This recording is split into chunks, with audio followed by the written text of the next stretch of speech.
আসসালামু আলাইকুম। আপনাদের সাথে আজকে আরেকটা রান্না শেয়ার করব। আজকে গরুর গোছ রান্না করব। আমি যেইভাবে করি ওইটা ভাবলাম আপনাদের সাথে শেয়ার করি। প্রথমেই তেল দিলাম, আদা রসুন পেঁয়াজ, একটা টমেটো দিলাম, কিছুক্ষণ ভাজলাম। ও আচ্ছা, আপনাদের সাথে আরেকটা জিনিস শেয়ার করি। যেই পাতিলটা দেখতেছেন সেটা হইছে আমাকে গিফট, মানে আমাদের একটা সমিতি আছে, ওইখান থেকে গিফট দেওয়া হয়েছে। সেটাতে আজকে রান্না করতেছি।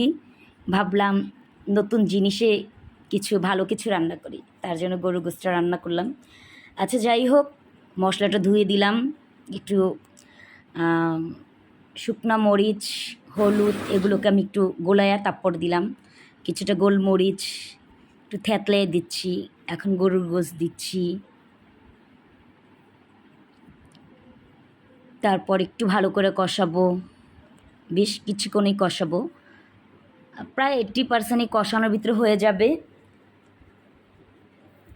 আমি এইভাবে রান্না করি, ভাবলাম আপনাদের সাথে শেয়ার করি। এই তো নাড়াচাড়া করতেছি। ও আরেকটা কথা, এখানে কিন্তু ক্যামেরাম্যান আমার বড় ছেলে। আপনাদের কাছে মানে বলে দিচ্ছি, কারণ আমার বড় ছেলে ক্যামেরাম্যান, সে আমাকে অনেক হেল্প করে। আরেকজন আছে আমার মেয়ে, বড় মেয়ে, তারও একটা ভিডিও আছে ইনশাল্লাহ, সেটা বিকালে ছাড়বো। এই তো ঢেকে দিলাম। অনেকটা কষে গেছে, কিছুটা পানি উঠছে। এখন কষানোর পরে কিছুটা ঝোল দিলাম।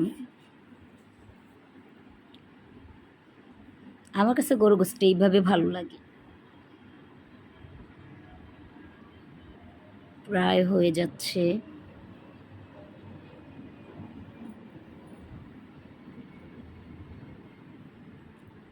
কালারটা আপনাদের কাছে কেমন লাগলো জানায়েন। ফাইনাল লুকটা